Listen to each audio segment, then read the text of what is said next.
Welcome to popular TV. ప్రస్తుతం తెలంగాణలో Congress party కొలువుదీరి నెల రోజుల పరిపాలనను పూర్తి చేసుకున్నది. రేవంత్ రెడ్డి ముఖ్యమంత్రిగా తన క్యాబినెట్ను విస్తరించుకొని ముందుకు కొనసాగుతున్న నేపథ్యాన్ని మనం చూస్తున్నాం. అంతేకాకుండా మరికొద్ది రోజుల్లో మరో 3 నెలల్లో పార్లమెంటు ఎన్నికలు కూడా సమీపిస్తున్న పరిస్థితి. ఈ పార్లమెంట్ ఎన్నికలు అటు బీఆర్ఎస్కు, ఇటు కమలం పార్టీకి, ఇటు కాంగ్రెస్కు భవిష్యత్తును నిర్ణయించే ఎన్నికలు అని చెప్పేసి కూడా మనం భావించవచ్చు. ఈ నేపథ్యంలో మరి ఇప్పటికే ఆయా పార్టీలు కసరత్తును ప్రారంభించిన నేపథ్యాన్ని మనం చూస్తున్నాం. కాబట్టి ఇప్పుడు తెలంగాణలో జరుగుతున్న తాజా రాజకీయ పరిణామాలు ఏ విధంగా ఉన్నాయి, వాటిని ఏ కోణంలో చూడొచ్చు అనే దానిపై మాట్లాడేందుకు మనతో పాటు ఉన్నారు బీజేపీ సీనియర్ నాయకులు కన్యబోయిన రాజయ్య యాదవ్ గారు ఉన్నారు. వారితో మాట్లాడదాం. అన్న నమస్తే. అన్న, తెలంగాణలో రేవంత్ రెడ్డి ఆధ్వర్యంలో ఏర్పడిన ప్రభుత్వం నెల రోజులు పూర్తి చేసుకున్నది. ఈ నేపథ్యంలో ఎలా చూడొచ్చు, ఏ కోణంలో చూడొచ్చు? అంటే గత 9.5 పాలనను కూడా బేరీజ్ వేసుకోవాల్సిన అవసరం ఉంది కదా. అంటే ఆ 5 సంవత్సరాలు పూర్తి చేసుకున్న సందర్భంగా గతంలో ఇప్పుడే పుట్టిన పిల్ల అని చెప్పేసి కూడా అన్న నేపథ్యంలో ఇప్పుడు ఈ నెల రోజుల పరిపాలన ఎట్లా చూడొచ్చు? నెల రోజులలోనే పరిపాలన తెలుస్తుందని కానీ, లేకపోతే పరిపాలన అయితలేదని కానీ, లేకపోతే నడుతుందని కానీ అనుకున్నట్టు తొందరపడ్డట్టే లేదు. ఓకే, మొన్న జరిగిన ఎన్నికలలో టీఆర్ఎస్ ఓడిపోయింది తప్ప కాంగ్రెస్ గెలవలేదు. ఎందుకంటే ప్రజలకు ఎటువంటి కేసీఆర్ అనే తోడు కావద్దు ముఖ్యమంత్రి అంటే జనం. నేను 77 నుంచి రాజకీయాలలో ఉన్నా, యాక్టివ్గా పాల్గొనే రాజకీయాలలో 77 నుంచి. నేను జనతా పార్టీ జనాల్లో నేను జనతా పార్టీ ఉంటుంది. ఫస్ట్ టైం మా వాడకు పోతే, నేను మా వాడకు పోదామని మా ఊళ్ళో పోతే మా వాళ్ళు నేను వచ్చిందని మా యాదవులకు తెచ్చి వాళ్ళే యాక్సిడెంట్, బాబు నువ్వు అన్యం కానీ మనం వాడకు రాకే, ఎదుగురాదురా అని నేను కాదు బాబు, నువ్వు వస్తే మేము మళ్ళా మార్చుకోవాలి, మా ఉద్దేశాన్ని మార్చుకోవాలి, నువ్వు వస్తే మేము బీజేపీకి ఓట్లు వేయాలి. బీజేపీకి ఓట్లు వేస్తే టీఆర్ఎస్ ఓడిపోయేటట్లేదు. టీఆర్ఎస్ ఓడిపోవాలంటే మేము కాంగ్రెస్ ఓట్లు వేస్తాం. అంతా మాదిరాజంటే బీజేపీ కొద్దిగా వెనుకైంది బాబు, బీజేపీ కాస్త వెనుకైంది. ముందట్నే టపటపటపట నిర్ణయాలు తీసుకోవాలి. అదే రేవంత్ రెడ్డి కాంగ్రెస్ పార్టీ ఈ జైనింగ్స్ కాడ ఇట్లా వాళ్ళు కరెక్ట్ ముంగడి వేయండు. కేసీఆర్ ఓడిపోవాలంటే మేము కాంగ్రెస్కి ఓటు చేయాలి. మేము కాంగ్రెస్ మీద ప్రేమ కొద్దిగా లేవు, కానీ కేసీఆర్ ఉండదు, కేసీఆర్ పరిపాలన ఉండద్దు అనుకుంటే మేము చేయాలి. మా దగ్గర మా పరిపాలన క్యాండిడేట్ రాలే, దొరకలే. అనేక మంది కాంగ్రెస్ పార్టీ క్యాండిడేట్లు దొరకలే, దొరకకుండా గెలిచి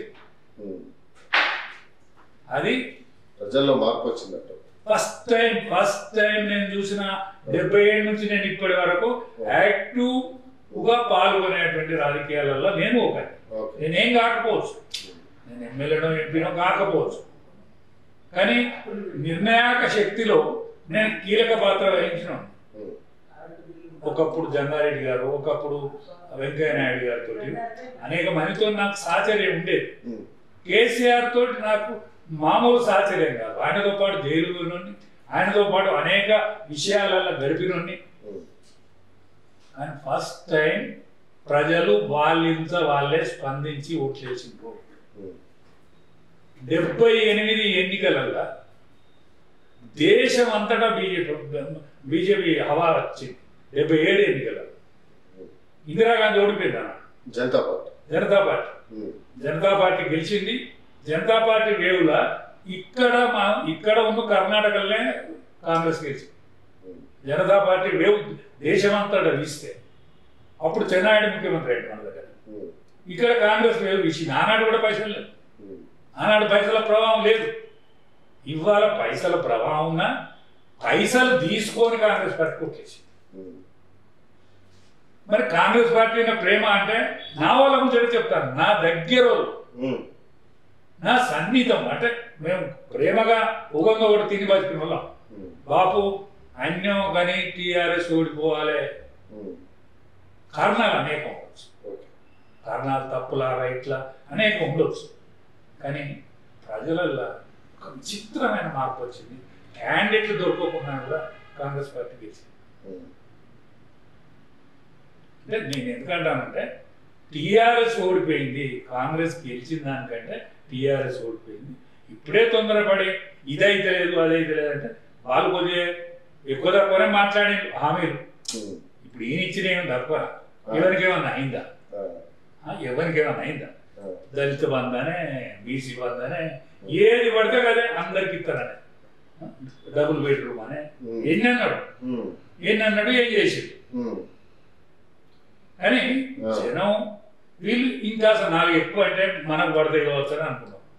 ఎక్కువ అన్న కింద వాళ్ళే ఓట్లు, ఎక్కువ అన్న కింద హామీలు ఇచ్చిన కింద ఏదో ఉచిత బస్ అని మనం మశానం అంటారు కదా, ఇసోటి ఉన్నాయి కదా, వీటి కోసం ఓట్లేయలే జనం, కేవలం మార్పు కోసం ఓట్లేసిళ్ళు. ఆయన్నేమో కానీ కేసీఆర్ను ఓడియారు, కేసీఆర్ ముఖ్యమంత్రి.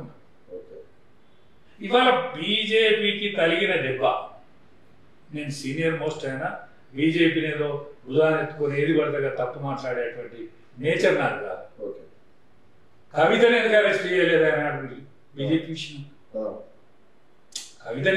కవితను అరెస్ట్ చేసుడు బీజేపీ అరెస్ట్ చేయదు కదా, చట్టం అదేంటి, చట్టం దాని పని అది చేసుకోవాలి. కవితను ఎందుకు అరెస్ట్ చేయండి?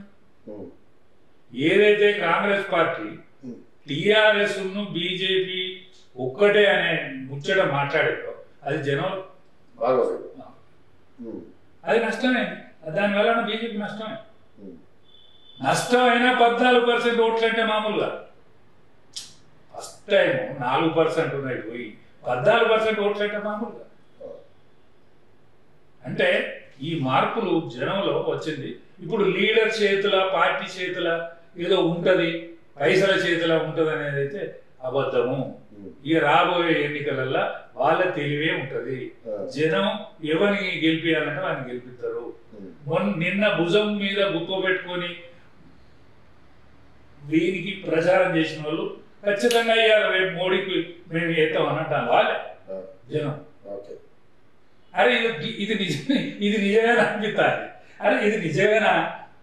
నేను బీజేపీలో చాలా రోజుల నుంచి చూస్తా. నేను 77 తర్వాత బీజేపీగా మారిన నాటి నుంచి కూడా నేను ఉన్నా. బాంబాయి మహాసభలలో బీజేపీ అయింది, అద్వానీ గారి నాయకత్వం.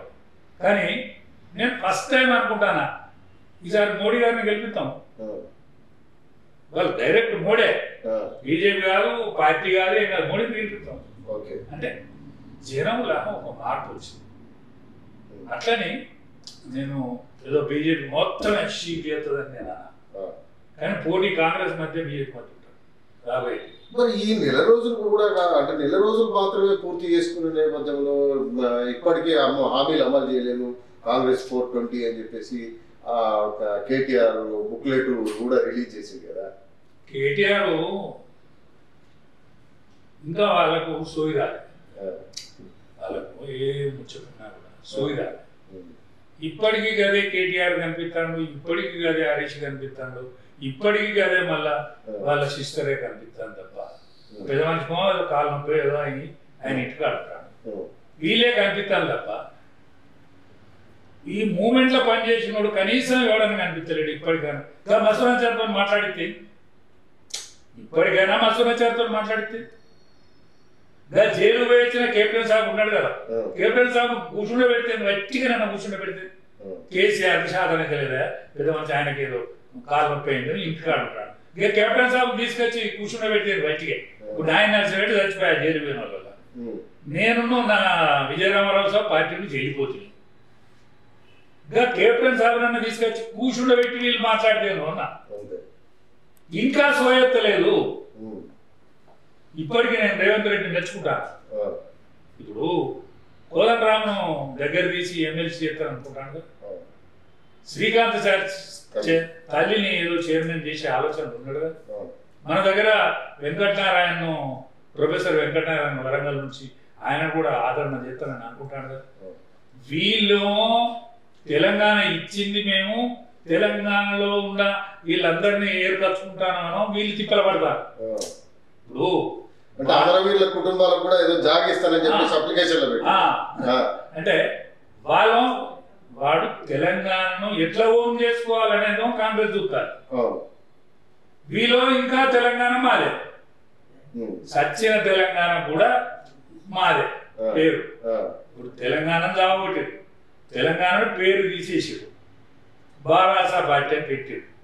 ఇంకా తెలంగాణ ఎక్కడదన్నారు, అవన్నీ తీసేసాడు. తీసేసినాక కూడా ఇంకా సోయెత్తలేదనేది నా అభిప్రాయం. ఇంకా ఇప్పుడే ఎందుకు తొందరపడాలి? ఉండని రాదు, ఇంకా 3 నెలలు ఉండరాదు.